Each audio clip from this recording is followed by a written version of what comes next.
ప్రియ స్వయం సేవక బంధువులందరికీ హిందూ సామ్రాజ్య దినోత్సవ సందర్భంగా నా హృదయపూర్వక శుభాకాంక్షలు. ధీరాగ్రేసరమూర్తి హైందవ ధరిత్రి భాగ్య సత్యాపన ప్రారంభుండు దయాగుణాంబునిధి మహారాష్ట్రాన్వయోత్తంసుడౌ వీర క్షత్రియ మౌలి భవానీ భక్తుడు శివాజీరాజు సామాన్యుడే.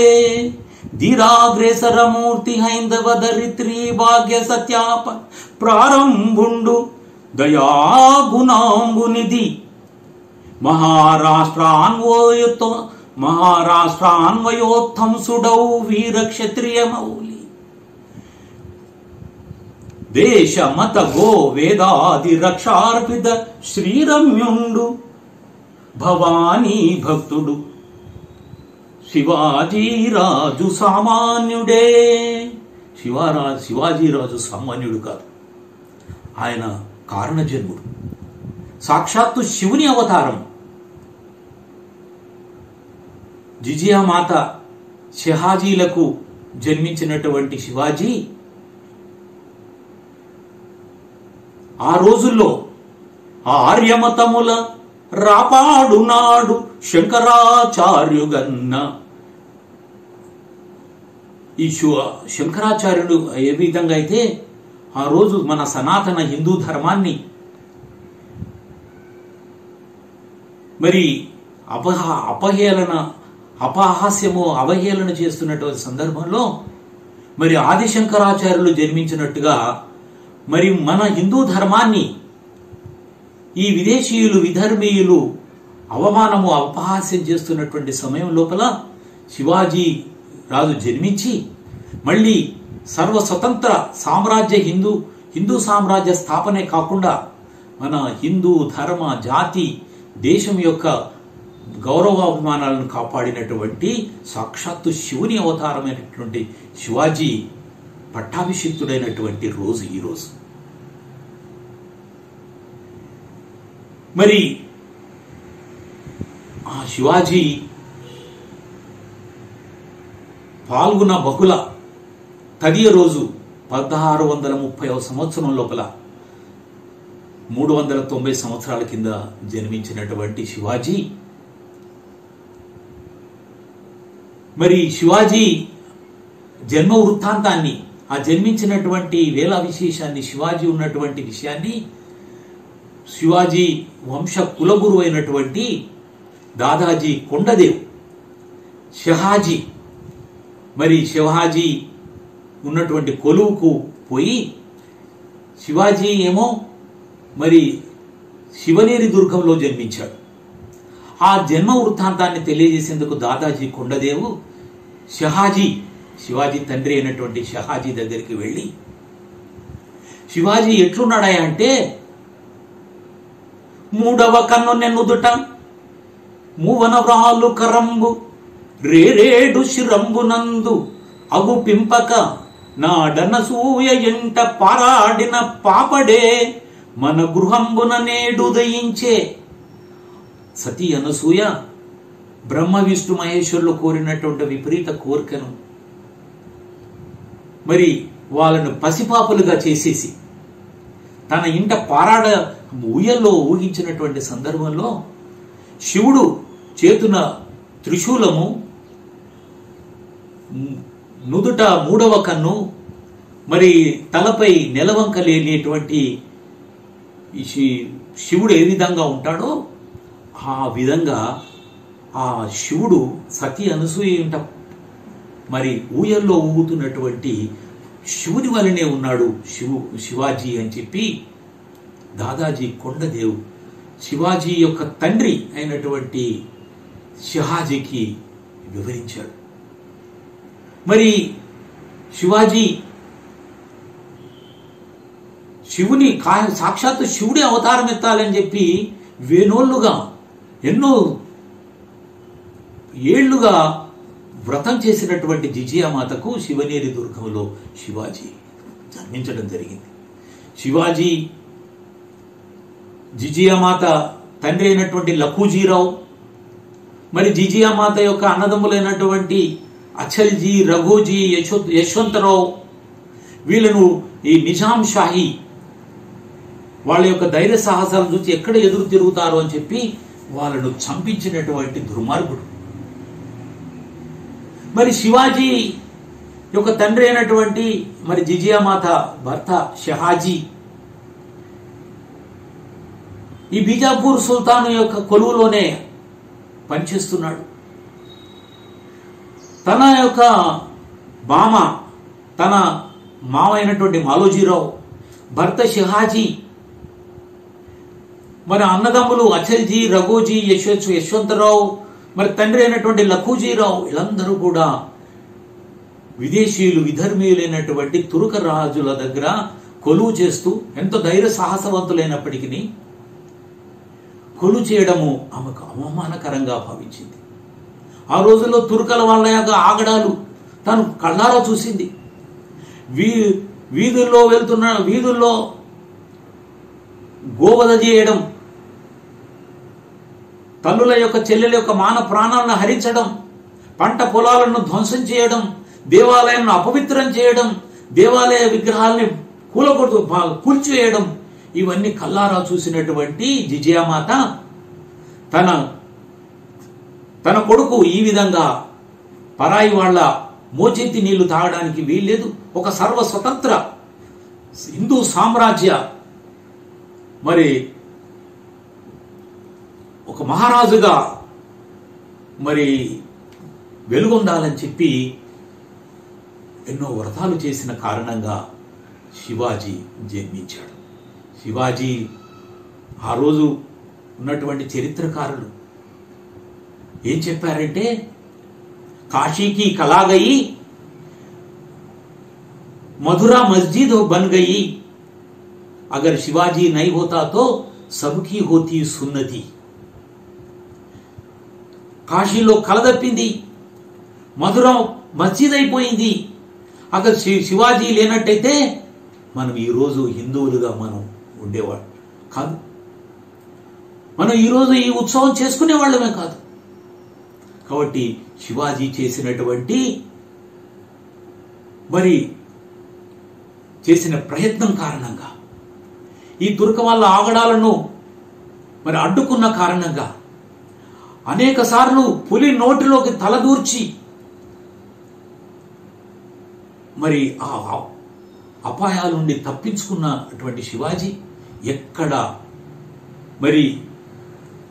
ఎక్కడ లంఘించాలో, ఎక్కడ తగ్గాలో, ఎక్కడ రెచ్చిపోవాలో అనేటువంటిది శివాజీకి వెన్నుతో పెట్టినటువంటి విద్య. ఒక 2 అడుగులు వెనక్కి వేసినా అనుకూల పరిస్థితులు లేనప్పుడు, కానీ అదే అనువైనటువంటి సమయం లోపల లంఘించి మరి మదించినటువంటి ఏనుగు యొక్క కుంభస్థలాన్ని దెబ్బతీసినట్టుగా శివాజీ అతను చూసి అనేక మంది ఈ తుర్క రాజుల యొక్క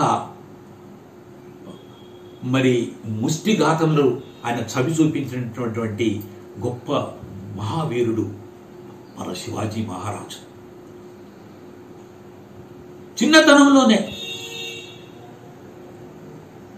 పూనా జాగీర్ అనేది వాళ్ళ తాతల నుండి వస్తున్నటువంటి పూనా జాగీర్ లోపల తల్లితో పాటు తను మరి వాళ్ళ గురువు అయినటువంటి దాదాజీ కొండదేవు శిక్షణలో శివాజీ చిన్నప్పటి నుండే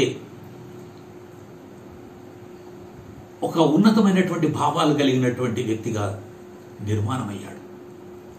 తల్లి జిజియామాత ఉగ్గుపాలతో పాటు రామాయణం, భారతం, భాగవతం, వీరగాథలు, విజయనగర సామ్రాజ్యాన్ని పరిపాలించినటువంటి అనేక మంది మన హిందూ రాజుల యొక్క గాథలు వినిపిస్తూ శివాజీ లోపల చిన్నప్పటి నుండే అతని లోపల దేశభక్తిని రగిలించింది.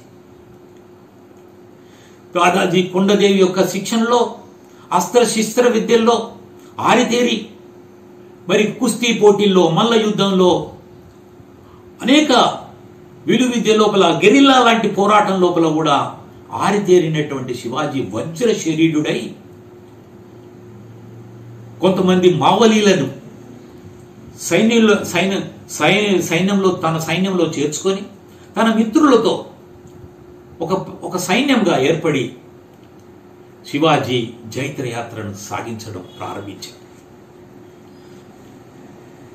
పూనా లోపల దూరం నుంచి కనబడుతున్నటువంటి వాళ్ళ రాజగఢ్కు దగ్గరలో ఉన్నటువంటి కనబడుతున్నటువంటి ఒక కోట పైన ఆకుపచ్చ ధ్వజం ఎగురుతున్నది. దాన్ని ఏ విధంగా ఆయన తొలగించాలని చెప్పి వాళ్ళ మిత్రులతో అనేక రకాలుగా చర్చించాడు. ఇసుక తిన్నెలపైన, పొలం గట్లపైన, చెట్ల కింద ఎప్పుడూ దేశభక్తి యుతమైనటువంటి చర్చలు సాగిస్తూ ఈ తురుష్క ముష్కరుల యొక్క ఆగడాలను ఎదుర్కోవడం ఎలా, వీళ్ళని ఇక్కడ నుండి పారద్రోలడం ఎలా, ఈ విదేశీయులను విధర్మీయులను పారద్రోలడం అనేటువంటి దాన్ని ఆయన ఆలోచన చేస్తుండేది. ఈరోజు మన శాఖలో ఏ విధంగా అయితే మనము మైదానంలో కలుసుకుంటామో ఆ విధంగానే ఒకరోజు శివాజీ తన మిత్రులతో, మావలి సైనికులతో కలిసి దేశభక్తి విషయాలు చర్చించుకుంటూ ఘనసమత తీసుకుంటున్నాడు. అందరినీ సమ్యక్ అని అన్నాడు, దక్ష అని అన్నాడు, తర్వాత మిత్తహక్కాల్ అన్నాడు, ఏక్ దో ఏక్ దో ఏక్ దో అని ప్రహశ్చల అని అన్నాడు. అందరూ నడుస్తూనే ఉన్నారు, పథసంచలనం చేస్తూనే ఉన్నారు. ప్రతి ఒక్క మిత్రులు, తర్వాత సైనికులు అందరి చేతుల లోపల కాగడాలు వెలుగుతున్నాయి. సమయమే కొంత చీకటి పడుతున్నది. చేతుల్లో కాగడాలతోని వాళ్ళు ముందుకు వెళ్తున్నారు. శివాజీ ఏక్ దో అని అంటేనే ఉన్నాడు. అది ముందుకు సాగుతూనే ఉన్నది పథసంచలనం. హర హర మహాదేవ అని చెప్పి నినాదాలు. ఆ విధంగా మరి సంచలన గీతాలతోని ముందుకు సాగుతున్నారు. శివాజీ స్తవ అని చెప్పట్లేదు. అట్లనే వెళ్తూనే మొత్తం ఆ ఘన అంతా కూడా ఆ కోట తలుపులను ఒక్కడేసారి తగిలారు. ఆ కోట తలుపులు ఎప్పుడు వేసినాయో మరి ఎన్ని రోజులేందో తీసిలేదో కోట తలుపులు, కోట గోడ మొత్తం కూలిపోయింది. లోపలికి అట్లనే వెళ్తున్నారు. శివాజీ స్తవ అని చెప్పట్లేదు. లోపలికి వెళ్తూనే ఉన్నారు. ఆ లోపల కాపలా ఉన్నటువంటి సైనికులందరూ ఇంత పెద్ద సైన్యం వస్తున్నది, ఏం జరుగుతుందో అని చెప్పి, మా ప్రాణాలు ఎక్కడ పోతాయో అని చెప్పి వాళ్ళు ఆహాకారాలు చేసుకుంటూ మొత్తం కోటల్ని వదిలేసి పారిపోయారు. శివాజీ ఆ కోట లోపల ఉన్నటువంటి కోట పైన ఉన్నటువంటి ఆ ఆకుపచ్చ ధ్వజాన్ని తొలగించి కాషాయ ధ్వజాన్ని ఎగరవేసి తన జైత్రయాత్ర లోపల మొట్టమొదటి కోటను జయించినటువంటి శివాజీ మహారాజ్, ఆ కోట పేరేంటిదో మీకు తెలుసా? అది తోరణ దుర్గం. తోరణం అంటే శివాజీ యొక్క జైత్రయాత్రకి మరి ఈ తోరణ దుర్గం అనేటువంటిది మహా తోరణమై కూర్చున్నది. తోరణమైపోయింది. ఇంకా దాని తర్వాత శివాజీ ఇంకా ఉత్సాహం ఆగలేదు. దాని తర్వాత కుమారి కోట, శిరవేలి, మరి సుభాంగనల, ఈ విధంగా అనేక కోటల్ని, కోండన, చాకన, పురందర దుర్గ, ఈ విధంగా విశాలగడ, ప్రతాపగడ, ఈ విధంగా కోటల్ని జయించుకుంటూనే వెళ్తున్నాడు. బీజాపూర్ సుల్తాన్ ఆదిల్ షాహీకి చాలా కోపం వచ్చింది. ఏది ఒక కొండ ఎలుకలాగా నా బీజాపూర్ రాజ్యాన్ని కొంచెం కుంచిపోయేస్తున్నాడు, ఏదో అల్లరివాడు, అల్లరి పిల్లడు, కుర్ర కుంకుడు అని అనుకుంటే ఈ విధంగా 40 దుర్గాల వరకు జయించాడు.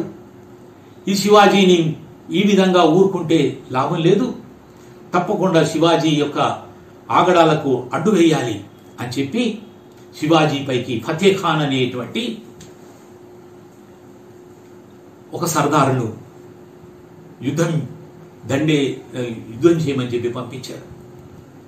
ఆ ఫతే ఖాన్ను శివాజీ గెరిల్లా యుద్ధం చేసి వాడిని ఓడించి వేశాడు. అదే శివాజీ అన్నయ్య అనేటువంటి శంభాజీ పైకి ఫరాద్ ఖాన్ అనేటువంటి వాడిని పంపించాడు. ఆ ఫరాద్ ఖాన్ను కూడా శంభాజీ ఓడించాడు.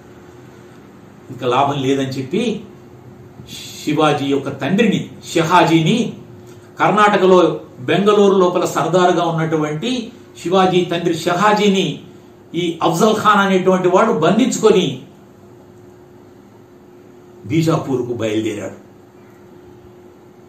తండ్రి ఖైదు చేసిన తర్వాత తండ్రిని ఎక్కడ చంపేస్తారో అని చెప్పి ఒకవైపు తల్లి యొక్క సౌభాగ్యాన్ని కాపాడాలి, మరోవైపు సర్వస్వతంత్ర హిందూ సామ్రాజ్య స్వరాజ్యాన్ని నిర్మాణం చేయాలి అనేటువంటి ఒక మహా ఉద్యమంలో ఉన్నాడు. ఈ సమయం లోపల అతని లోపల ఒక మెరుపు లాంటి ఆలోచన వచ్చింది. ఢిల్లీలో ఉన్నటువంటి షాజహాన్కు ఉత్తరం రాశాడు. మా అన్నదమ్ములము, మా నాన్న షహాజీ, శివాజీ, శంభాజీ అందరం కలిసి నీకు సహాయం చేస్తాము. నువ్వు ఈ బీజాపూర్ సుల్తాన్ మీద నువ్వు దండయాత్ర చేసినట్టయితే మేము సహాయం చేస్తాము. మా తండ్రిని షహాజీని బంధించారు ఈ బీజాపూర్ సుల్తాను, కాబట్టి నువ్వు అతన్ని విడిపించినట్టయితే నీకు సహకరిస్తాము అని చెప్పి ఉత్తరం రాయడం జరుగుతుంది. ఈ విషయం తెలిసినటువంటి బీజాపూర్ సుల్తాన్ ఆదిల్ షాహీ మరి షాజహాన్ ఎక్కడ విరుచుకుపడతాడో తన మీద అని చెప్పి, మరి వీళ్ళు ఎక్కడ అతనికి సహకరిస్తారో, ఎక్కడ నా రాజ్యం కోల్పోతానో అని చెప్పి అప్పుడు షహాజీని విడిపించడం జరుగుతుంది. ఈ విధంగా ఫతే ఖాన్ను, ఫరాద్ ఖాన్లను ఓడించడం కాకుండా తన తండ్రి షహాజీని కూడా బందీ నుండి విముక్తిని చేసినటువంటి సంఘటన శివాజీ చరిత్ర లోపల తన యొక్క చతురోపాయానికి, నీతికి, అతని యొక్క చాణక్య నీతికి మనము జోహార్లు అర్పించక మానదు. మరి ఈ విధంగా బీజాపూర్ సుల్తాన్ యొక్క రాజ్యాన్ని కొద్దిగా కొండ ఎలుక వల్ల కుంచింపజేస్తున్నాడనేటువంటి బాధతో ఉన్నటువంటి ఆదిల్ షాహీ తన మొదటి భార్య అయినటువంటి బడే సాహిబా అందరి సర్దార్లను, సేనాలందరినీ కొలువు తీర్చింది. ఈ కొండ ఎలుక అయినటువంటి శివాజీ ఇప్పటి వరకు కోండన, చాకన, పురందర అనేక దుర్గాలను జయించి మన బీజాపూర్ యొక్క రాజ్యానికి ఎసరు పెడుతున్నాడు. ఈ శివాజీని ఎవరైనా సజీవంగా బంధించి తీసుకొచ్చినా, ఎవరైనా నిర్జీవంగా తలని శివాజీ యొక్క తల నరుక్కొని వచ్చినా వాళ్లకు బహుమానమే కాదు సన్మానం జరుగుతుంది అని చెప్పి ఆమె ఆ కొలువులో ఆమె ప్రకటించింది. సర్దార్లు, సేనాళ్ళందరూ కూడా ఒకరి తలలు ఒకరి ముఖాలు ఒకరు చూసుకున్నారు. అందరు తలలు దించేశారు. ఎందుకంటే శివాజీ యొక్క ముష్టిగోతముల యొక్క రుచి చూసినటువంటి వీళ్ళు సర్దార్లు శివాజీతో పెట్టుకోవడం అంటే అది మరి ప్రాణాలను కోల్పోవడమేనేటువంటి భయములో ఉన్నటువంటి సర్దార్లు, సేనాళ్ళందరూ తలలు దించేశారు. కానీ వెనక వరుసలో ఉన్నటువంటి 6 అడుగులు, దాదాపు 7 అడుగులు ఉండొచ్చు వాడు లేచి జహాపనా, ఆ కొండ ఎలుక బొరియ దాపున దాగిన నా కొండ నెలకను లాగి ఈడ్చి నేలపై నుదికి విడనే, జహాపన నాకప్పయ్యప్పండి ఆ పని అని అఫ్జల్ ఖాన్, వాడు చూస్తే మహారాక్షసుల్లా ఉన్నాడు. వాడు 6 అడుగులు ఆజాను బాహుడు, వాడు కరుడు గట్టినటువంటి మనస్తత్వం గలవాడు. శివాజీ తండ్రి అయినటువంటి షహాజీని బంధించుకొని కర్ణాటక నుండి బీజాపూర్కు తీసుకొచ్చి బందీ చేసినటువంటి వాడు, శంభాజీని చంపించిన వాడు. కాబట్టి ఇటువంటి కరడు గట్టినటువంటి అఫ్జల్ ఖాన్ నేను తీసుకొస్తాను జహాపన అని చెప్పి 25,000 సైన్యంతో అఫ్జల్ ఖాన్ బీజాపూర్ నుండి బయలుదేరాడు. పదాతి దళము, గుర్రాలు, ఏనుగులు, ఒంటెలు, మరి ఒక బోనును తయారు చేసి శివాజీని బంధించేందుకు ఒక ఉక్కు బోనును కూడా తీసుకొని బయలుదేరారు. ఆ బయలుదేరినటువంటి 25,000 సైన్యం అంటే అది మరి తురుష్క ముష్కరుల సైన్యం. వెళ్తున్నప్పుడు ఎదురుపడినటువంటి పంట పొలాలను నాశనం చేశారు, దేవాలయాలన్నీ బద్దలు కొట్టారు, దేవాలయ విగ్రహాలని కూల్చివేశారు, తల్లుల చెల్లెల యొక్క మాన ప్రాణాలను హరించి వేశారు, గో బ్రాహ్మణులను హత్య చేశారు. శివాజీ రాజును మరి దండయాత్ర, శివాజీ మీద దండయాత్ర చేసుకుంటూ నానా బీభత్సం చేసుకుంటూ బయలుదేరుతున్నారు. ఆ రోజుల్లో చరిత్రకారులు చెప్తారు, భూమాత యొక్క గర్భగోళాన్ని ఛేదించినట్టుగా, బద్దలు కొట్టినట్టుగా వాడు బయలుదేరాడు అని చెప్పి. శివాజీ యొక్క ఇష్టదైవం అయినటువంటి తుల్జాపూర్ లోపల ఉన్నటువంటి భవానీ మాత విగ్రహాన్ని కూల్చివేశాడు. పండరీపురం లోపల ఉన్నటువంటి విఠలేశుని యొక్క దేవాలయాన్ని ధ్వంసం చేశాడు. శివాజీ తట్టుకోలేకపోతున్నాడు వాని ఆగడాల్ని. వాడు 25,000 మంది సైన్యంతో వస్తున్నాడంటే వాడిని మైదాన ప్రాంతంలో ఎదుర్కోవడం సాధ్యం కాదని తెలిసి శివాజీ జావలీ కొండల్లో ఉన్నటువంటి మరి దుర్గమమైనటువంటి కోట ఏదైతుందో ప్రతాపగఢ దుర్గము, ఆ ప్రతాపగఢ దుర్గంలో శివాజీ ఉన్నాడు. లోపల గంధక పర్వతాలు ఉప్పొంగుతున్నాయి, అగ్ని పర్వతాలు బద్దలవుతున్నాయి. శివాజీ వాడిని ఏ విధంగా వాడిని ఆగడాలను ఎదుర్కోవాలి, వాడిని ఏ విధంగా మట్టు పెట్టాలి అనేటువంటి ఆలోచనలో శివాజీ రచన సాగిస్తున్నాడు. శివాజీని ఇంకా రాడేటయా, ఇన్ని ఆగడాలు నేను చేస్తున్నా గాని శివాజీ కనబడతలేడేందయా, పారిపోయాడా మీ శివాజీ అని చెప్పి వాడు అక్కడ సైన్యము అఫ్జల్ ఖాన్ అవహేళన చేస్తున్నటువంటి సమయం లోపల ప్రజలు కూడా అరే ఎక్కడే ఆ శివాజీ, మనల్ని కాపాడడానికి రాడేంటి అని చెప్పి వాళ్ళు కూడా నిందిస్తున్నటువంటి సమయం లోపల శివాజీ భయపడుతున్నట్టుగా నటించడం జరిగింది. శివాజీ దగ్గరికి అఫ్జల్ ఖాన్ కృష్ణాజీ భాస్కర్ అని చెప్పి ఒక బ్రాహ్మణుణ్ణి రాయబారిగా పంపాడు. ఏమయ్యా శివాజీ, నువ్వు బీజాపూర్ సుల్తాన్ దగ్గర లొంగిపోయినట్టయితే నీకేదైనా మంచి ఉచితమైనటువంటి పదవిని నేను ఇప్పిస్తాను. మీ నాన్న షహాజీ నేను ఇద్దరు ఒకే కొలువులో పనిచేస్తున్నాం. నీకు తండ్రి లాంటి వాన్నయ్యా, నేను ఏమనను నిన్ను, కేవలం నువ్వు లొంగిపో. నేను బీజాపూర్ సుల్తాన్ దగ్గర ప్రవేశపెట్టి నీకు ఉచిత రీతిన నీకు మరి పదవులు ఇప్పిస్తాను, నువ్వు లొంగిపో అని చెప్పి కృష్ణాజీ భాస్కర్ ద్వారా శివాజీకి తెలియజేయడం జరుగుతుంది. కృష్ణాజీ భాస్కర్ను మెల్లగా దగ్గర తీసుకొని శివాజీ, అరే నువ్వు సద్బ్రాహ్మణువయ్యా, హిందువువి, నువ్వు ఒక తుర్కవాడికి నువ్వు సేవలు చేస్తున్నావు, కనీసం వాడి మనసులో ఏమున్నదో చెప్పు. అప్పుడు కృష్ణాజీ భాస్కర్ మెల్లగా శివాజీ చెవిలో చెప్పాడు, వాడు నిన్ను చంపడానికే వస్తున్నాడు, ఏదో లొంగిపోమని చెప్పి నిన్ను మాయ మాటలు చెప్తున్నాడు, కానీ నిన్ను మోసపూరితంగా చంపి నీ తలని నరికి తీసుకెళ్తామని వస్తున్నాడు, కాబట్టి జాగ్రత్తగా ఉండు అని చెప్పి కృష్ణాజీ భాస్కర్ వెళ్ళిపోతాడు. అక్కడికి వెళ్ళి అఫ్జల్ ఖాన్ దగ్గరికి వెళ్ళి, శివాజీ నిన్ను చూస్తే భయపడుతున్నాడయ్యా, ఇంత సైన్యంతో వస్తే నేను ఏ విధంగా ఆయనను కలుస్తాను, నన్ను చూడగానే చంపేస్తాడు, ఎందుకంటే వాళ్ళ యొక్క ఎన్నో దుర్గాలను జయించి వాళ్ళకు కోపం తెప్పించాను, కాబట్టి నన్ను వదిలిపెట్టడోడు, కాబట్టి నేను భయపడుతున్నానని చెప్పు అని భయపడుతున్నాడు అని చెప్పి ఆ అఫ్జల్ ఖాన్కు చెప్పగానే వాడు వికటాట్టహాసం చేసి, ఓ వాడు కొండ ఎలుక, పిరికి పంద అని చెప్పి వాళ్ళు ఎంతో సంతోషంగా ఉన్నారు. అయితే కొద్ది మందితోని రమ్మంటున్నాడా, ఎక్కడికి రమ్మంటున్నాడు అని చెప్పి అడిగాడు. అడిగితే పూనా గాని వాయి గాని నేను రాలేను, జావలీ కొండల మధ్యలో ఒక సంధి మందిరాన్ని ఏర్పాటు చేస్తా, ఆ సంధి మందిరం లోపల అఫ్జల్ ఖాన్ ఒక్కడే వచ్చినట్టయితే అతనితో మాట్లాడి నేను లొంగిపోతాను అని చెప్పి శివాజీ మళ్ళీ సందేశాన్ని పంపాడు. శివాజీ దగ్గర ఉన్నటువంటి పంతాజీ గోపీనాథ్ ద్వారా పంపడం జరుగుతుంది. పంతాజీ గోపీనాథ్ అఫ్జల్ ఖాన్ చెప్తాడు, నిన్ను చూస్తే భయపడుతున్నాడయ్యా, నువ్వు ఒక్కడి వస్తే మాత్రము లొంగిపోతాడు, ఇంతమంది అయితే అతన్ని చూసి చంపేస్తారేమో అని భయం ఉన్నది, కాబట్టి నువ్వు ఒక్కడివే సంధి మందిరానికి వచ్చినట్టయితే మరి బాగుంటది అని చెప్పి అఫ్జల్ ఖాన్ ఒప్పించడం జరుగుతుంది. ముహూర్తం తయారవుతుంది.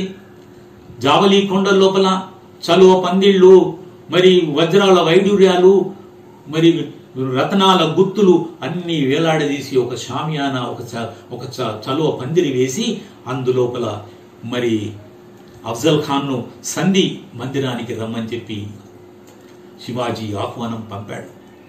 శివాజీ ఇది అఫ్జల్ ఖాన్ యొక్క మనసులో ఏముందో, కుట్ర ఏముందో అతనికి అర్థమైపోయింది. కాబట్టి శివాజీ కూడా సన్నద్ధుడైతున్నాడు. పొద్దున్నే ఉదయమే లేచి స్నానం చేసిన తర్వాత మరి తలపై ఉక్కు శిరస్త్రాణంబు దొడిగి మేనుపై ఉక్కు కవచంబు నూది ఆ పైన అంగీని తొడిగి ఎడచేత పిలిగోళ్ళు కుడి చేత పిడిబాకు నంగి మరంగులో నమరజొనిపి. ఆ విధంగా తలకు శిరస్త్రాణము ఉక్కు కవచంతోని మరి తలపైన ఆ పైన పట్టు తలపాగాను చుట్టుకొని ఎడవ చేత పులిగోళ్ళు కుడి చేత పిడిబాకును పట్టుకొని బయలుదేరి అఫ్జల్ ఖాన్ ను కలవడానికి కొరకు బయలుదేరినటువంటి శివాజీ టక్కున ఆగిపోయాడు. మళ్ళీ అఫ్జల్ ఖాన్ లోపల ఎప్పుడు కలుద్దామా, ఎప్పుడు వాడిని కౌగిల్లో బంధించి చంపేద్దామా అనేటువంటి ఉత్సుకతో ఉన్నటువంటి అఫ్జల్ ఖాన్ ఒక్కడేసారి ఆగిపోయినటువంటి శివాజీని చూసి పంతాజీ గోపీనాథ్తో అన్నాడు, ఏమయ్యా ఆగిపోయాడేంది? అప్పుడు పంతాజీ గోపీనాథ్ తెలుసుకొని, అయ్యా మిమ్మల్ని కలవడానికి వస్తున్నాడు కానీ మీ పక్కన ఈ అంగరక్షకులేంటి? అఫ్జల్ ఖాన్ పక్కనే సయ్యద్ బందా అని చెప్పి ఒక ఉక్కు దుక్క లాంటి ఒక రాక్షసుడు, మరి కింగ్ కాంగ్ దారాసింగ్ లాగా మరి ఒక పెద్ద పైల్వాన్ లాగా ఉన్నటువంటి సయ్యద్ బందా పక్కనే ఉన్నాడు. వాడుంటే వాడిని చూసి భయపడి వస్తలేడయ్యా అని చెప్పాడు. అప్పుడు చల్ యహాసే చలే జాओ అని చెప్పి అఫ్జల్ ఖాన్ అక్కడ ఉన్నటువంటి తన యొక్క అంగరక్షకులందరినీ వెళ్ళగొట్టాడు. ఇప్పుడు శివాజీకి లైన్ క్లియర్ అయిపోయింది. సంధి మందిరం లోపల సైన్యం లేదు, అంగరక్షకులు లేరు. సైన్యమేమో 3-4 మైళ్ళ దూరంలో ఉంది. అంగరక్షకులందరినీ అక్కడ నుండి వెళ్ళగొట్టారు. ఇప్పుడు సంధి మందిరంలో కేవలం అఫ్జల్ ఖాన్ ఒక్కడే ఉన్నాడు. శివాజీ రావడంతోనే, రావయ్యా శివాజీ, నేను నీ తండ్రి లాంటి వాణ్ణి, మీ నాన్న నేను ఇద్దరు ఒకటే కొలువులో పనిచేస్తాము, నువ్వు లొంగిపో అని చెప్పి శివాజీకి ఈ అఫ్జల్ ఖాన్ చేతులు చాపి ఆలింగనం చేసుకున్నాడు. ఆలింగనం చేసుకోవడంతో పాటు శివాజీని ఒక తలని తన చంకను ఇరికించుకొని, ఆ పట్టు ఎలా ఉందనంటే ఉడుం పట్టులాగుంది. అది శివాజీ కళ్ళల్లో నీళ్లు వస్తున్నాయి, మొత్తం కంపించిపోతున్నాడు. శివాజీకి ఏం చేయాలో పాల్పోవట్లేదు, శ్వాస ఆడట్లేదు. వాడు ఆ విధంగా శివాజీ తలను చంకన ఇరికించుకొని శివాజీ పొట్ట లోపల వాని దగ్గర ఉన్నటువంటి చురకత్తితోని శివాజీ పొట్టులో పొడిచాడు. కంగు అనేది అది వంగిపోయింది. ఎందుకు? శివాజీ ధరించినటువంటి ఉక్కు మేనుపై ఉక్కు కవచంబునూది అన్నమే ఆ విధంగా ఆ శివాజీ పొట్టులు పొడిచేసరికల్లా ఆ ఉక్కు కవచానికి తగిలి అది మొక్కబోయింది. శివాజీ ఇదే అదనుగా వాడి యొక్క పట్టు నుండి తప్పించుకొని ఎడమ చేతున్నటువంటి ఎడ చేత పులి గోళ్ళు కుడి చేత పిడిబాకు మనం చెప్పుకున్నామే, ఆ విధంగా ఎడమ చేతున్నటువంటి పులిగోళ్ళతో వాటి పొట్టను చీల్చి పిడిబాకుతో కడుపులో పొడిచి 3-4 చుట్లు దింపేసి వాని కింద పడగొట్టాడు. యాలా అని చెప్పి మరగయా అని చెప్పి కింద పడిపోయాడు. తనకు వేలాడుతున్నటువంటి ఖడ్గాన్ని తీసి వాని తలను నరికి భవానీ మాతకు బలి ఇచ్చి తల్లి దగ్గరికి వెళ్ళి, అమ్మా విజయాన్ని స్వాధించుకొని వచ్చాను, నేను ఎవడైతే నన్ను చంపడానికి వచ్చాడో వాడిని తల నరికి తీసుకొచ్చానని చెప్పి జిజియామాత యొక్క ఆశీస్సులు తీసుకున్నాడు. ఇక అక్కడ ఆ జావలి కొండల లోపల మరి బండల మాటను దాగినటువంటి శివాజీ యొక్క సర్దారులు, సేనానులు మరి మొత్తం ఆ అంగరక్షకుల మీద, ఆ సైన్యం మీద పడి, పరిగెత్తుకొస్తున్నటువంటి సైన్యం మీద పడి వాళ్ళను తుత్తునియలు చేసేశారు. ఇక్కడ శివాజీ అఫ్జల్ ఖాన్ వధ చేసిన తర్వాత శివాజీ అంటే జిత్తుల మారి నక్క, చతురోపాయాలు పన్నేటువంటి అతి తెలివిమంతుడు. అతని యొక్క కౌటిల్య నీతికి మనము సాటి రామని చెప్పి అనేక మంది రాజులు, సర్దారులు, సేనానులు, మరి సుల్తానులు అందరూ కూడా భయపడినటువంటి సందర్భం. ఈ సందర్భంలో ఒక్కొక్క విషయం చెప్పుకోవాలి మనం. శివాజీ ఈ 40 దుర్గాలను జయించడానికి కారణం శివాజీ దగ్గర ఉన్నటువంటి ఉక్కు దుక్కల్లాంటి వజ్ర శరీరం కలిగినటువంటి మరి సింహరూఢులైన సింహ సదృశ్యమైనటువంటి మరి ఆయన దగ్గర ఉన్నటువంటి మిత్రులు, సేనానులు, సర్దారులు, వాళ్ళ ఒక్కొక్క పేర్లు వింటేనే మన ఒళ్ళు గగురు పొడుస్తుంది. శివుడి దగ్గరైతే ఏ విధంగా అయితే ప్రమద గణాలు, విఘ్నేశ్వరుడు, బుంగీశ్వరుడు, నందీశ్వరుడు, సుబ్రహ్మణ్యేశ్వరుడు, వీరభద్రుడు, ఈ విధంగా శివుడి దగ్గర ఏ విధంగా ప్రమద గణాలు ఉంటాయో ఆ విధంగా శివాజీ దగ్గర కూడా ఉన్న ప్రమద గణాలు లాంటి సర్దారులు, సేనానులు ఉన్నారు. ఒక్కొక్కరి పేరు వింటేనే మన ఒళ్ళు గగురు పొడుస్తుంది, రోమాలు నిక్కబొడుస్తాయి. తానాజీ మాల్సురే, బాజీ ప్రభు దేశపాండే, నేతాజీ పాల్కర్, యశోజీ కంక్, అన్నాజీ దత్, రఘునాథ బల్లాల్, మోరోపంత్ టింగలే. ఒక్కొక్కరి పేరు వింటేనే ఒక్కొక్కటి జత జత. రఘునాథ బల్లాల్, యశోజీ కంక్, అన్నాజీ దత్, తానాజీ మాల్సురే, బాజీ ప్రభు దేశపాండే, నేతాజీ పాల్కర్, ఈ విధంగా ఉద్దండులైనటువంటి సర్దారులు, సేనాలు కలిగినటువంటి శివాజీ బీజాపూర్ సుల్తానుల యొక్క గుండెల్లో నిద్రపోయాడు. మరి ఈ సయ్యద్ బందాని శివాజీ మీదకి ఎప్పుడైతే అఫ్జల్ ఖాన్ ను చంపాడో శివాజీని చంపడానికి పరిగెత్తుకొచ్చినటువంటి సయ్యద్ బందాను తానాజీ మాల్సురే మట్టుబెట్టడం జరుగుతుంది. అందుకొరకే శివాజీ దగ్గర ఉన్నటువంటి ఈ ప్రమద గణాల లాంటి ఈ సేనానులు, సర్దార్ల గురించి మనం ఇక్కడ చెప్పుకోవడం తప్పనిసరి. ఎప్పుడైతే శివాజీ అఫ్జల్ ఖాన్ వధ జరిగిందో బీజాపూర్ సుల్తాన్లకు వాళ్లకు కునుకు పట్టట్లేదు, నిద్ర రావట్లేదు. శివాజీని ఏ విధంగానైనా బంధించుకురావాలి, చంపేయాలి అని చెప్పి సిద్ధి సర్దార్ లోపల ఉన్నటువంటి కర్నూలు నవాబ్ అయినటువంటి సిద్ధి జోహార్ని, ఆ విధంగానే అఫ్జల్ ఖాన్ కొడుకు పగ తీర్చుకోవాలని అనుకున్నటువంటి ఫజల్ ఖాన్, సిద్ధి మాసూద్, వీళ్ళందరినీ మరి 75,000 సైన్యాన్ని ఇచ్చి శివాజీ మీదికి యుద్ధానికి పంపాడు. శివాజీ ఆ సమయం లోపల పురందర కోటలో ఉన్నాడు, పురందర దుర్గంలో. ఇంతమంది సైన్యంతో వస్తున్నటువంటి వీళ్ళని ఎదుర్కోవడం శివాజీ ఏ విధంగా కష్టమే అనుకున్నాడు. కానీ తప్పకుండా వాళ్లకు దొరకకుండా ఉండాలని చెప్పి శివాజీ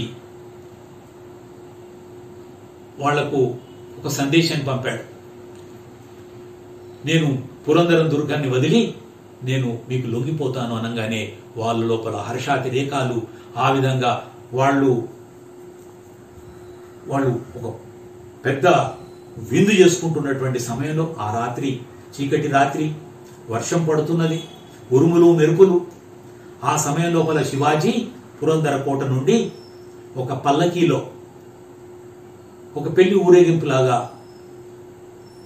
600 మంది సైనికులు, దాని నేతృత్వం వహించినటువంటి బాజీ ప్రభు దేశపాండేతో సహా శివాజీ పురందర దుర్గం నుండి తప్పించుకొని వెళ్ళిపోయాడు. ఆ మెరుపులకు శివాజీ పారిపోతున్నాడని గ్రహించినటువంటి గూఢచారి ఈ విషయం తెలియజేయగానే గూడారాల్లో ఉన్నటువంటి ఈ సిద్ధి మాసూద్, సిద్ధి అజీజ్, సిద్ధి జోహార్ వాళ్ళు గ్రహించి వాళ్లను శివాజీని వెంబడించారు. శివాజీ మరి మరొక పల్లకిలోకి మారి వేరే ద్వారం గుండా విశాల్గఢ్కి వెళ్ళిపోవడం జరుగుతుంది. ఇక్కడ శివాజీ వేషం వేసుకున్నటువంటి మరొక సైనికుడిని వేరే పల్లకిలో కూర్చోబెట్టడం జరుగుతుంది, మొదటి పల్లకిలో. ఆ వచ్చినటువంటి సైన్యము శివాజీ కావచ్చు అని చెప్పి బంధించి తీసుకెళ్లి చూస్తే అతను ఒక సైనికుడు. శివాజీ తప్పించుకొని పోయాడు.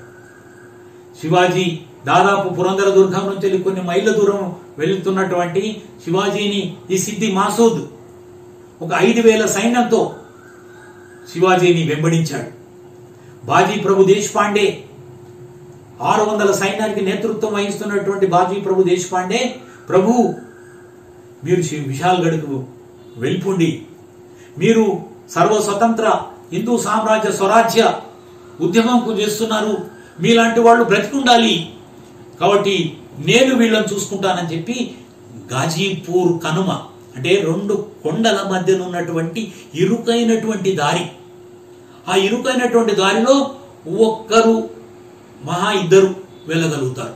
అటువంటి కనుమకు అడ్డంగా నిలబడి బాజీ ప్రభు 300 సైన్యాన్ని ఇచ్చి శివాజీని విశాల్గఢ్ వైపు పంపి, మీరు క్షేమంగా చేరుకున్న తర్వాత మీరు ఫిరంగులు 5 సార్లు ఫిరంగులు పేల్చండి, మీరు క్షేమంగా చేరుకున్నారని నేను విశ్వసిస్తాను, అప్పటి వరకు ఇక్కడ ఉన్నటువంటి సైన్యాన్ని మీ వెంబడించకుండా నేను అడ్డుకుంటాను అని చెప్పి బాజీ ప్రభు దేశపాండే మరి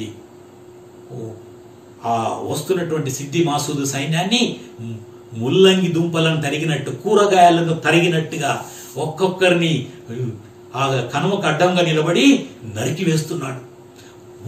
కొండల నుంచి వెళ్ళి బండలను వేసి ఆ సైన్యాన్ని మట్టు పెడుతున్నాడు. శరీరం మొత్తం గాయాలతో రక్తసిక్తమైపోయింది. శివాజీ అక్కడి నుండి 5 మైళ్ళ దూరంలో ఉన్నటువంటి విశాల్గఢ్కు క్షేమంగా చేరుకొని అక్కడ ఫిరంగి 5 సార్లు ఫిరంగి మోత వినపడగానే ఇక్కడ బాజీ ప్రభు మరి అతని యొక్క ప్రాణము పంచభూతాల్లో కలిసిపోతుంది. చివరి రక్తం బొట్టు కూడా ఉన్నంత వరకు, తన లోపల ప్రాణము ఆవగింజంతో ఉన్నంత వరకు కూడా శివాజీ క్షేమంగా చేరుకునేంత వరకు ఈ సిద్ది మాసూద్ సైన్యాన్ని మరి ధైర్యంగా ఎదుర్కొని బలిదానమైనటువంటి పావనుడు బాజీ ప్రభు దేశపాండే ఒక గొప్ప దేశభక్తుడు. ఈరోజు ఆ గాజీపూర్ కనుమను ఎక్కడైతే పావనమైందో బాజీ ప్రభు దేశపాండే యొక్క జీవితం, దాన్ని వాళ్ళ పావన కనుమ అని చెప్పి పిలుస్తున్నారు. కాబట్టి ఈ విధంగా విశాల్గఢ్ చేరుకున్న తర్వాత మరొక ప్రమాదం ముంచుకొచ్చింది. ఔరంగజేబ్ దక్షిణాపథం మీద కన్ను వేసి ఏ విధంగా శివాజీని లొంగ తీసుకోవాలని చెప్పి పూనా మీద, రాజ్గఢ్ మీద దండయాత్ర చేయడం జరిగింది. 1,00,000 సైన్యంతో వచ్చాడు వాడు. సాక్షాత్తు వాడు ఔరంగజేబు యొక్క మేనమామనే, షయిస్తా ఖాన్ వాడి పేరు. వాడు వచ్చి రావడంతోనే శివాజీ ఎక్కడైతే బాల్యం గడిపాడో అదే లాల్ మహల్లో దిగాడు వాడు. శివాజీకి 1,00,000 సైన్యంతో వచ్చినటువంటి షయిస్తా ఖాన్ ఏ విధంగా ఎదుర్కోవాలని చెప్పి ఆలోచిస్తున్నాడు. అతని లోపల మెరుపు లాంటి ఆలోచనలు వచ్చేసాయి. కాపలాదారుల వేషంలో, రక్షక భటుల వేషం లోపల, అది రంజాన్ మాసం, అందరూ సాయంత్రం వేళ బాగా తిని తాగి మత్తుగా పడుకున్నారు సైన్యమంతా. రక్షక భటుల వేషంలో, కాపలాదారుల వేషం లోపల లాల్ మహల్ అతనికి కొట్టిన పిండి, అతని బాల్యమంతా గడిచినటువంటి అక్కడ ప్రతి అంగుళం ఆ మహల్లో తనకు తెలుసు. కాబట్టి అందులోకి ప్రవేశించినటువంటి శివాజీ షయిస్తా ఖాను నిద్రిస్తున్నటువంటి గదిలోకి వెళ్ళి వాడు పారిపోతుంటే, దయ్యం దయ్యం అని పారిపోతుంటే కత్తి విసిరేస్తే వాడి 3 వేళ్ళు నరకబడి వాడు కిటికీల గుండా దునికి పారిపోవడం జరుగుతుంది. షయిస్తా ఖానే పారిపోతుంటే ఈ సైన్యం కూడా ఏం జరిగిందో అని చెప్పి ఆ గొడవ లోపల మొత్తం కల్లోలమైపోయింది. శివాజీ అందులో దొంగ దొంగ అని ఆయనే అరుచుకుంటూ సిద్ధంగా ఉన్నటువంటి గుర్రాలనెక్కి సింహగఢ్కి వెళ్ళిపోతారు. ఈ విధంగా షయిస్తా ఖాన్ని వాడి 3 వేళ్లు నరికి అవమానకర రీతి లోపల వాడిని వెనుదిరిగి పంపినటువంటి శివాజీ యొక్క విషయాన్ని తెలుసుకున్నటువంటి ఔరంగజేబ్ అగ్రహోదగ్రుడైపోయినాడు. శివాజీ అంతేకాదు, మహారాష్ట్ర వరకే పరిమితం కాలేదు శివాజీ యొక్క రాజ్యం. మరి కర్ణాటక, ఆంధ్ర, నెల్లూరు ప్రాంతము, ఈ విధంగా గుజరాత్ లోపల, సూరత్ లోపల కూడా దాడి చేసి అక్కడ మరి కుబేర స్థానమైనటువంటి కోశాగారాన్ని కూడా కొల్లగొట్టినటువంటి విషయం మనకు తెలుస్తున్నది. కాబట్టి ఈ కోశాగారాన్ని కొల్లగొట్టడం, తన మామనైనటువంటి షైస్తా ఖాన్ యొక్క వేళ్లు నరికేసి వాడిని అవమానకర రీతి లోపల తిరిగి పంపడం అనేటువంటిది భరించలేనటువంటి ఔరంగజేబ్ ఈసారి సింహంతోనే ఎదుర్కోవాలి అని చెప్పి మీర్జా రాజు అయినటువంటి జయసింహుణ్ణి శివాజీ మీదికి దండయాత్రకు పంపుతాడు. శివాజీ ఇప్పటి వరకు ఫతే ఖాన్, ఫరాద్ ఖాన్, షైస్తా ఖాన్, సిద్ది అజీజ్, సిద్ది మసూద్, ఫజల్ ఖాన్, సిద్ది జోహార్ లాంటి తుర్క వాళ్లతోనే యుద్ధం చేశాడు. కానీ ఒక హిందూ రాజు తన మీదికి యుద్ధానికి వస్తున్నాడు. అతన్ని ఏ విధంగా దేశభక్తునిగా మార్చి, నువ్వు ఒక తుర్కవాడి యొక్క మోచేతి నీళ్లు తాగుతున్నావు అని తన వైపుకు తింపుకోవాలనేటువంటి ప్రయత్నం లోపల శివాజీ ఆ జయసింహునికి తో సంధి చేసుకొని మరి శివాజీ ఔరంగజేబ్తో సంప్రదింపులు జరిపి అతను గౌరవ మర్యాదలతో సన్మానం చేసి మరి తగిన రీతి లోపల అతనికి గౌరవిస్తాడని చెప్పి నమ్మించినటువంటి జయసింహుని మాటలు నమ్మి శివాజీ కొద్ది రోజుల తర్వాత కొడుకైనటువంటి శంభాజీని తీసుకొని ఆగ్రాకు బయలుదేరుతాడు.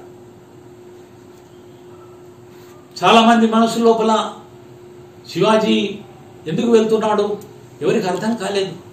శివాజీ కొడుకు శంభాజీ ఔరంగజేబు ఆస్థానానికి వెళ్ళిన తర్వాత జయసింహుడు పరిచయం చేయగానే అగ్రహోదగ్రుడైనటువంటి ఔరంగజేబ్ అతనికి ఉచిత రీతిన గౌరవించడం కాకుండా సన్మానం చేయడానికి నిరాకరించి కొండ ఎలుక, వీడిని బంధించండి, శిరచ్ఛేదం చేయండి, మరణదండన అని చెప్పి శివాజీని, శంభాజీని జైల్లో వేయడం జరుగుతుంది.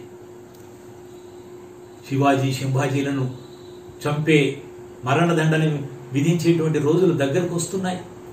ఫౌలద్ ఖాన్ అనేటువంటి వాడు శివాజీ కనిపెడుతున్నాడు. శివాజీకి నిజంగానే జబ్బు చేస్తుంది.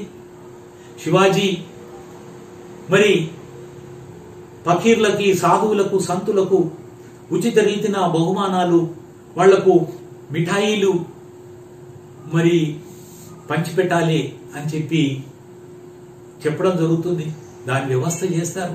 రోజు పండ్ల బుట్టలు, మిఠాయిల బుట్టలు రోజు బందీ జైల్లోకి వస్తూనే ఉన్నాయి. శివాజీ లోపల ఒక మెరుపు లాంటి ఆలోచన వచ్చింది. మరునాడే శిరచ్ఛేదం చేసేటువంటి గడువు వచ్చేసింది. ఎలాగైనా ఇక్కడ చనిపోవడం ఏంటి అని చెప్పి శివాజీ మెరుపు లాంటి ఆలోచనతో ఏ విధంగా జరిగిన మంచిది అని చెప్పి ఏవైతే పళ్ళ బుట్టలు వచ్చినాయో ఆ బుట్టల్లోనే శివాజీ కొడుకు శివాజీ ఇద్దరు ఆ పళ్ళ బుట్టల్లో దాక్కుని ఫౌలద్ ఖాన్ యొక్క కళ్ళు గప్పి ఆగ్రా కోట నుండి తప్పించుకొని వెళ్ళిపోతారు. చాలా దూరం ప్రయాణం చేసి చివరికి రాజ్గఢ్ చేరుకుంటారు. ఈ విధంగా శివాజీ తప్పించుకున్నాడు ఆగ్రా కోట నుండి అని చెప్పి మొత్తం దేశమంతా దావానలంలో ఆ వార్త వ్యాపించింది. శివాజీ మామూలు వ్యక్తి కాదు, ఏదో మంత్రోపాయాలు, మాయలు, మంత్రాలు తెలిసినటువంటి మనిషి అని చెప్పి వాళ్ళు శివాజీని ఎదుర్కోవడం ఎవరి సాధ్యం కాదు అని చెప్పి వాళ్ళంతా నిర్వీర్యులైపోయారు. ఇటు బహుమనీ సుల్తానులు, అటు ఔరంగజేబు. చివరికి గత్యంతరం లేక శివాజీని మహారాజుగా ఒప్పుకోవాల్సినటువంటి పరిస్థితి వచ్చేసింది. శివాజీ తాను విస్తరించినటువంటి సామ్రాజ్యం, తాను కోల్పోయినటువంటి మళ్లీ కోటల్ని తిరిగి స్వాధీనం చేసుకొని మహారాజుగా పట్టాభిషిక్తుడైతేనే తప్ప అందరూ గుర్తించరని చెప్పి భావించి కాశీ నుంచి గాగా భట్టు అనేటువంటి ఒక పండితుడు వచ్చి 1674 మరి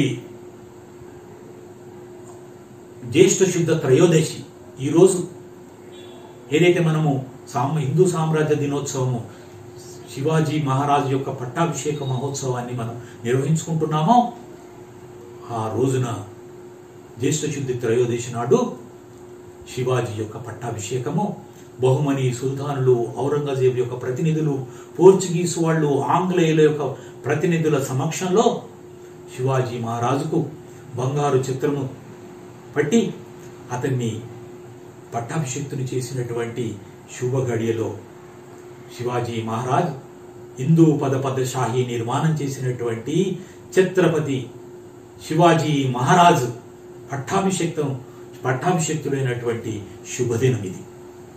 కాబట్టి శివాజీ యొక్క స్ఫూర్తితో శివాజీ సమర్థ రామదాసు యొక్క మార్గదర్శనం లోపల రామరాజ్యాన్ని తలపించేట్టుగా మరి ప్రజారంజకంగా పరిపాలిస్తూ చరిత్ర లోపల చిరస్థాయిగా నిలబడినటువంటి శివాజీని ప్రతి ఒక్కరూ గుర్తుంచుకోవాల్సినటువంటి ఆవశ్యకత ఉంది. శివాజీతో స్ఫూర్తి పొందినటువంటి రాజస్థాన్లోని దుర్గాదాస్ రాథోడ్, అస్సాంలోని లాచిత్ బడుఫూకన్, చక్రధ్వజ సింహుడు, బుందేల్ఖండ్లోని రాజా చిత్రసాల్, మరి అనేక మంది వీరులు వాళ్ళు స్వతంత్రాన్ని ప్రకటించి ఈ తురుష్క ముష్కరుల యొక్క వాళ్ళ యొక్క మరి బానిసత్వం నుండి తొలగి స్వతంత్ర రాజులుగా ప్రకటించుకున్నటువంటి మరి స్ఫూర్తి ప్రదాత అయినటువంటి శివాజీని మనము ఇప్పటికి కూడా ఇప్పుడు ఉన్నటువంటి పరిస్థితుల్లో కూడా శివాజీ వలె మరి హిందూ జాతిని, హిందూ ధర్మాన్ని, హిందూ దేశాన్ని మనము ఈ తురుష్క ముష్కరుల యొక్క ఆగడాల నుండి దేశాన్ని రక్షించి మళ్ళీ మనము పరం వైభవ స్థితికి తీసుకెళ్లాల్సినటువంటి మరి గడియలు ఆసన్నమైనవి. కాబట్టి ప్రతి ఒక్కరూ శివాజీ లాగా మనము అందరం తయారు కావాలి. జై భవానీ, వీర శివాజీ.